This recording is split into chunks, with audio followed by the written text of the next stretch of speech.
श्री शिवाय नमस्तुभ्यम। हर हर महादेव। पंडित प्रदीप जी मिश्रा द्वारा श्री उमा में शिव महापुराण कथा गढ़ी छत्तीसगढ़ में 18 जून से लेकर 24 जून 2024 तक चलेगी। ये 7 दिवसीय शिव महापुराण कथा है जो आस्था फेसबुक और यूट्यूब के माध्यम से लाइव देखी जा सकती है। कथा का समय है दोपहर को 2 बजे से शाम को 5 बजे तक। कल 21 जून 2024 चौथे दिन की कथा पूर्ण हो चुकी है। कथा में गुरुजी ने कुल 13 उपाय पत्र और उपयोगी जानकारी दी है। सभी की जानकारी आपको इस वीडियो के माध्यम से प्राप्त होने वाली है। आपको बता दें, आज दिन शनिवार 22 जून आज करने के लिए गुरुजी ने पिछली कथाओं में बहुत अच्छा उपाय बताया था कर्जा मुक्ति के लिए, जो हम इस वीडियो के माध्यम से आपको बताने वाले हैं। यदि किसी कारणवश आप कल की कथा नहीं सुन पाए हो तो पूरी कथा का रसतत्व आपको इस छोटे से वीडियो के माध्यम से प्राप्त होने वाला है। आइए शुरू करते हैं। कथा शुरू करते ही गुरुजी ने कहा, आज तक ऐसा कोई जन्मा नहीं है जिसने जीवन में कभी दुख देखा ना हो, जिसको जीवन में कभी दुख आया ही ना हो। हमने इस व्यासपीठ से आज तक कभी ऐसा नहीं कहा कि आपके जीवन में दुख नहीं आएगा, कष्ट नहीं आएगा, दर्द नहीं आएगा, बल्कि ये कहा है कि अगर आप एक लोटा जल महादेव को अर्पित करोगे तो दुख कब आएगा और चला जाएगा आपको उसका भान भी नहीं होगा, अनुभव भी नहीं होगा। बढ़ते कथा की दूसरी विशेष जानकारी की ओर। गुरुजी ने कहा, पद प्रतिष्ठा और पहचान आपको मंदिर में जल्दी दर्शन करवा सकती है, कथा में आगे बिठवा सकती है, पर भगवान शिव की शरणागति तभी आपको प्राप्त होगी जब आपकी अविरल भक्ति हो। तभी आपको देवती देव महादेव की भक्ति प्राप्त होगी, देवती देव महादेव प्राप्त होंगे, उनकी कृपा प्राप्त होगी। बढ़ते कथा की तीसरी विशेष जानकारी की ओर। गुरुजी ने कहा, भोलेनाथ को कोई भी पैसे वाली चीज़ नहीं चढ़ती है। आप सभी चीज़ों को फ्री में प्राप्त कर सकते हैं, यानी कि मुफ्त में मिल सकती है। आप अपने घर में बेलपत्र का वृक्ष लगा लो, आपको बेलपत्र मिल जाएगी। आप अपने घर में का जल है वो उपयोग कर सकते हैं। आप अपने घर में फ्लावर के पौधे लगा दो, पुष्प लगा लो, आप वो देवती देव महादेव को अर्पित कर सकते हैं। आपको दूध दही प्राप्त हो जाएगा। अपने घर में गाय पाल लो। धतूरा, कनेर और आंकड़े का पुष्प आपको ऐसे ही कहीं भी खुले में देखने को मिल जाता है। बस आप दिल से अर्पित करो, भोलेनाथ स्वीकार कर लेते हैं, ये निश्चित है। बढ़ते हैं कथा की चौथी विशेष जानकारी की ओर। गुरुजी ने कहा, कई माताएं कहती है कि हम सीहोर कांवड़ यात्रा में आएंगे तो हमें क्या मिलेगा। तो इस पर गुरुजी पंडित प्रदीप जी मिश्रा ने कहा कि आपको वहाँ पर कुबेर भंडारी मिलने वाले हैं। डंडा आपका होना चाहिए, लोटा आपका होना चाहिए, और अगर आप घर से जल लेकर आए तो काफ़ी है, अच्छी बात है। और कांवड़ यात्रा 17 अगस्त शनिवार के दिन प्रदोष का दिन विशेष तिथि में सीहोर की सीवन नदी से शुरू होगी और जो पूर्ण कुबेश्वर धाम में होगी।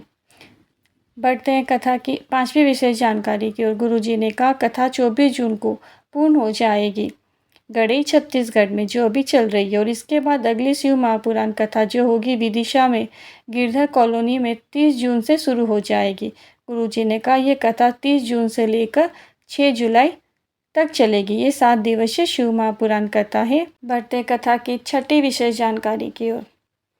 गुरुजी ने कहा, एक पत्र आया, बाबा से निवेदन करके आए, सीहोर गए, सीहोर से रुद्राक्ष लेकर आए, मुझे मेरा बेटा जो चला गया है वो वापस चाहिए। और 2024 में मैंने पुत्र को जन्म दिया और उसके शरीर में वहीं पर तिल है जहाँ मेरे पहले बेटे के शरीर में था। उसी का आभार व्यक्त करने के लिए कथा पंडाल में आए हैं। बढ़ते हैं कथा की सातवीं विशेष जानकारी की ओर।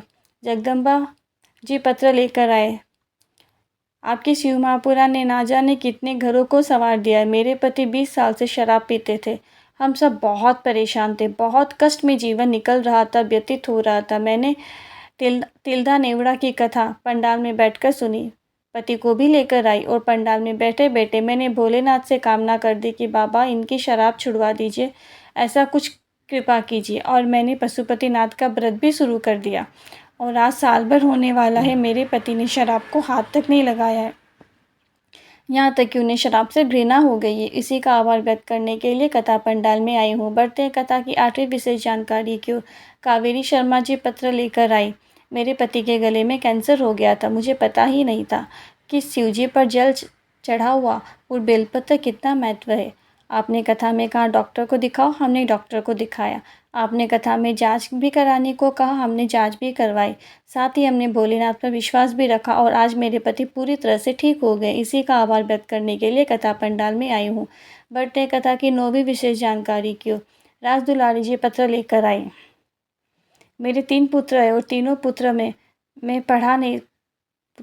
को मैं पढ़ा नहीं सकी। सिर्फ मझिले बेटे को सिलाई सिखा दिया और थोड़ा बहुत वो कमा लेता था और ऐसा उसका जीवन व्यतीत हो रहा था।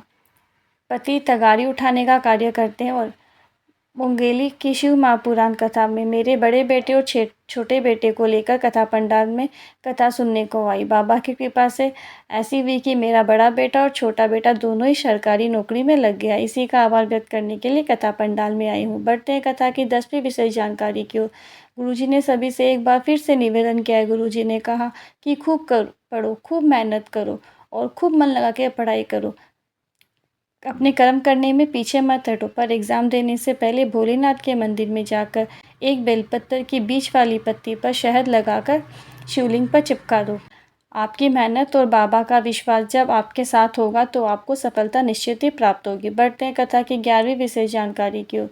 वेदिका साहू जी पत्र लेकर आई, जिसमें उन्होंने लिखा, पहले मेरी मम्मी मुझे बहुत कूटती थी।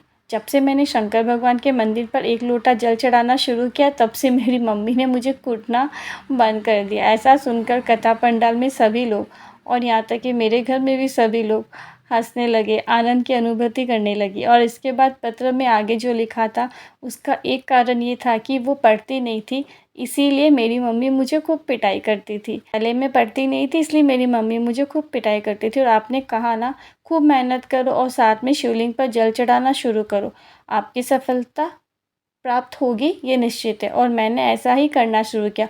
पिछले 2 वर्षों से मेरा रिज़ल्ट आ रहा है। 2 ईयर्स से मेरे रिज़ल्ट में हमेशा 95% बने रहते हैं। इसी का आभार व्यक्त करने के लिए कथा पंडाल में आई हूँ। बढ़ते हैं कथा की 12वीं विशेष जानकारी की ओर। संध्या साहू जी दुर्ग से पत्र लेकर आई, जिसमें लिखा, मेरे दोनों चेस्ट में गठान ही गठान हो गए थे, जिसकी गिनती ही नहीं थी। अनगिनत गठानें हो गई थी। डॉक्टर को दिखाया तो डॉक्टर ने ऑपरेशन का बोल दिया। हम सब घबरा गए। इसके बाद हम सीहोर कुबेरेश्वर धाम जाकर कंकर शंकर का पूजन करके रुद्राक्ष लेकर आ गए और रुद्राक्ष वाला जल अर्पित करके शिवलिंग पर जल चढ़ाना शुरू कर दिया, उसका आचमन करना शुरू कर दिया। और कथा पंडाल की मिट्टी का महत्व सुना था तो हमने अमलेश्वर की कथा जो कि अभी हाल ही में हुई थी, उस कथा पंडाल में बैठकर हम कथा का श्रवण किया। और अमलेश्वर शिव महापुराण कथा के पंडाल की मिट्टी को मैंने अपने चेस्ट में लगा लिया। इसके बाद मैंने डॉक्टर को दिखाया, हाल ही में जांच कराई तो डॉक्टर ने कहा कि एक भी गठान नहीं है। इसी का आभार व्यक्त करने के लिए कथा पंडाल में आई हूँ। बढ़ते हैं कथा की 13वीं विशेष जानकारी की ओर।